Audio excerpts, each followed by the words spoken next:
सिद्धेभ्यः ॐ नमः सिद्धेभ्यः। जितेन्द्रिय जितमदोभने जित भव विजित कषाय अजितनाथ जी को नित नमो अर्जित धुरति पलाय। को पल पल पल को पले बन में ऋतुपतिया पुलकित मम जीवन लता मन में जिन पद पाए। देवादिदेव 1008 बंदा जी के अतिशयकारी अजितनाथ भगवान की, देवादिदेव 1008 वर्तमान शासन नायक महावीर भगवान की, परम पूज्य स्वट आचार्य प्रवर गुरुवर श्री विद्यासागर जी महामुनिराज की, 3,9 करोड़ मुनिराजों की,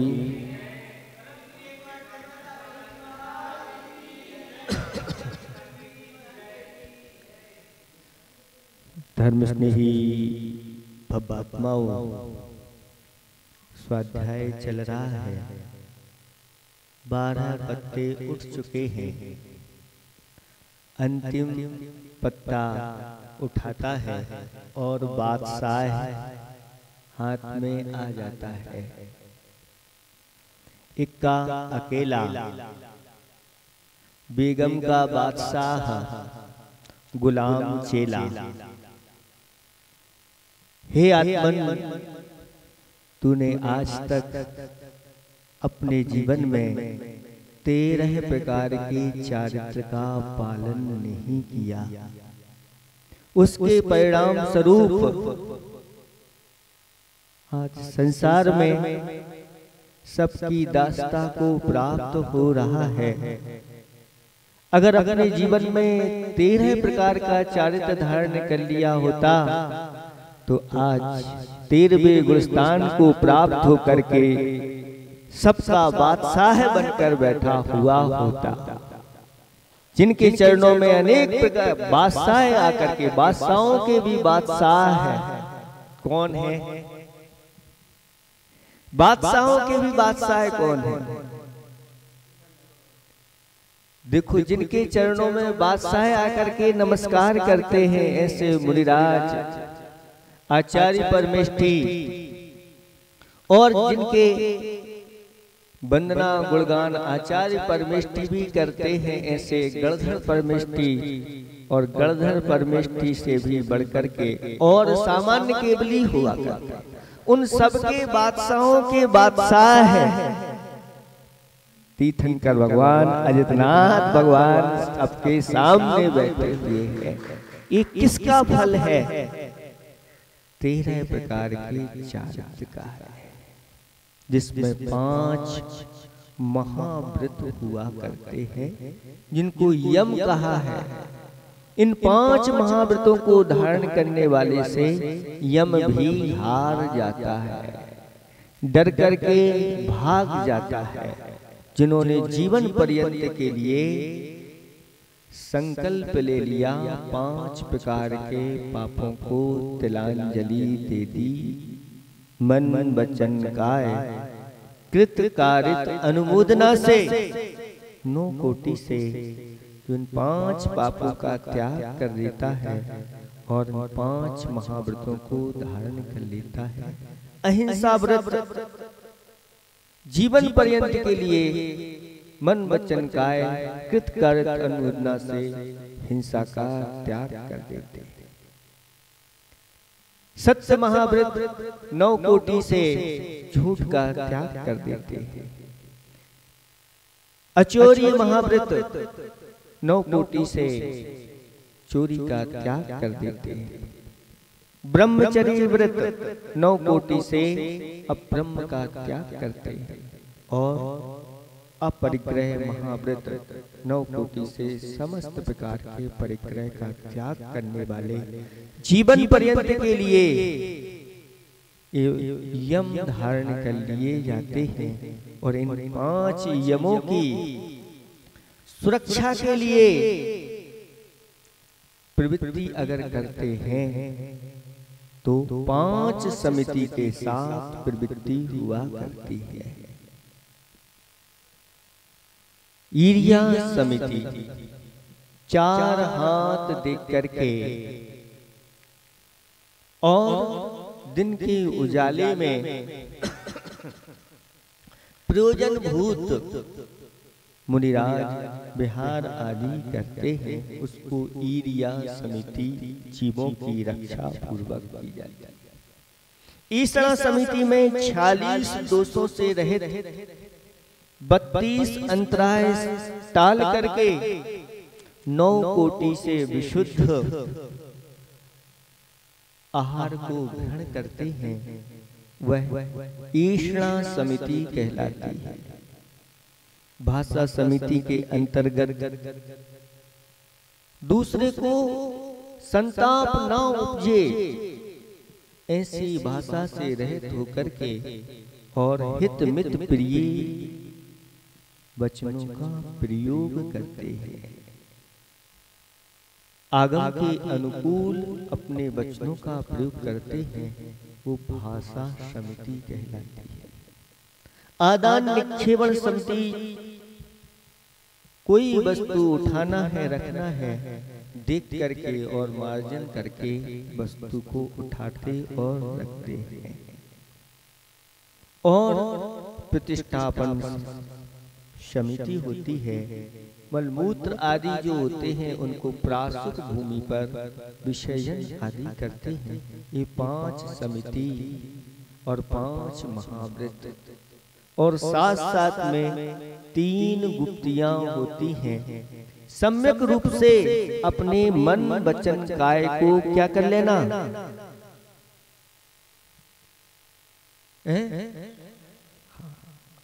नियंत्रण कर लेना, यानी उनको आगम के अनुरूप लगा स्थिर कर देना।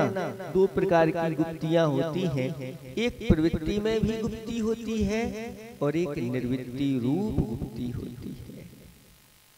और मन वचन काय को ऐसा स्थिर करते हैं और ध्यान में लीन हो जाते हैं कि जंगल में बैठे हुए हैं, हिरण आदि आते हैं, उनके शरीर से अपनी खुजली को खुजाते हैं, लेकिन वह अपने आप में स्थिर रहने वाले होते हैं।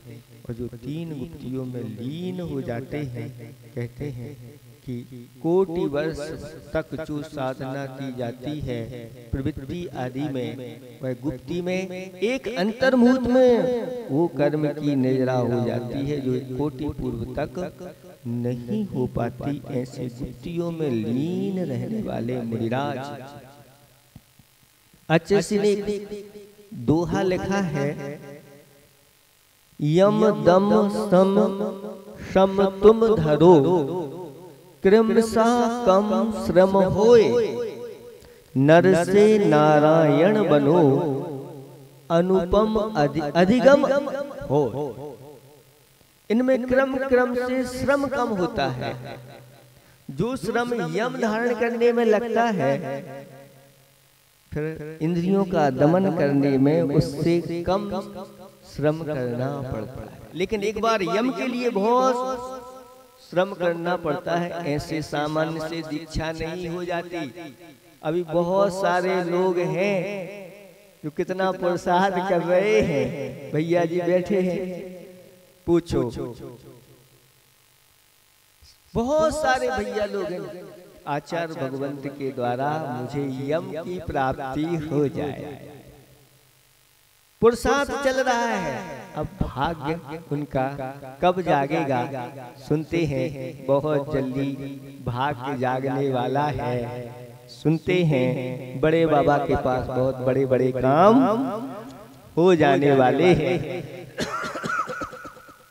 तो यम धारण करने के लिए पुरुषार्थ बहुत करना, बार बार गुरु जी के पास जाना पड़ता है, तब जाकर के वह यम की प्राप्ति होती है। जब यम मिलता है तो फिर इंद्रियों का दमन करने में ज्यादा पुरुषार्थ नहीं करना पड़ता।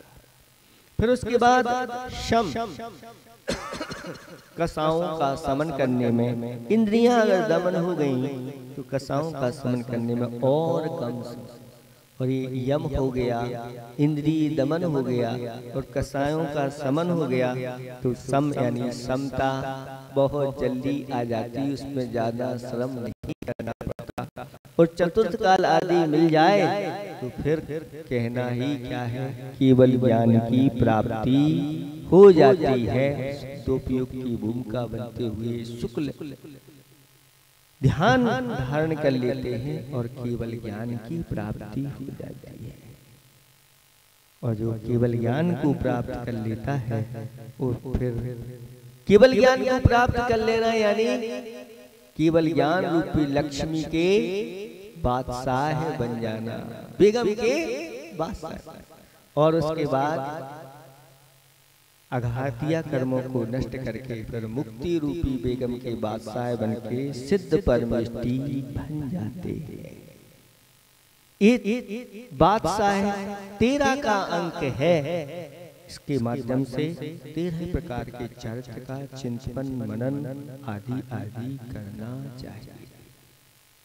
और एक और पत्ता अलग से रहता है ताशों में, वो कौन सा होता है? जोकर। और जोकर कैसा होता है? हंसी का पात्र होता है। और जो जुआ खेलता है वह भी हंसी का पात्र बनता है। कहा है कि ना खेलो जुआ, ना फांदो कुआ, ना लगाओ सट्टा, न लगाओ कुल पे बट्टा। लोग करेंगे हंसी ठट्टा और कहेंगे ये तो है उल्लू का। इसलिए ये जोकर कहता है कि इस प्रकार के जुए आदि नहीं खेलना चाहिए। वह बालक जुआ खेलता था और उसने फिर संकल्प ले लिया कि अब जीवन पर्यंत के लिए मैं इस जुए का त्याग करता हूँ। स्वाध्याय करते करते उसके अब भाव हो गए कि अब तो मैं इस जुए को नहीं खेलूंगा। और एक दिन वह सारे पापों का त्याग करके, सारे पापों का त्याग करके और मुनिराज बनके धर्म का उपदेश देने लगे। एक छोटे से नियम ने बहुत बड़ा कार्य कर दिया कि मुनिराज ने कहा था प्रतिदिन दर्शन करना और मंदिर में जाके स्वाध्याय करना। और स्वाध्याय का परिणाम ये हुआ कि धीरे धीरे सब चीजों का त्याग हो गया और 13 प्रकार के चारित्र को प्राप्त कर लिया। आज भी वह धर्म की प्रभावना करते हुए लोगों को धर्म का उपदेश दे रहे हैं। आप सभी लोग इस प्रकार से अंकों के माध्यम से स्वाध्याय करें। इन्हीं भावना के साथ अहिंसा परमो धर्म की बोधि समाधि परिणाम शुद्धि स्वात्मोपलब्धि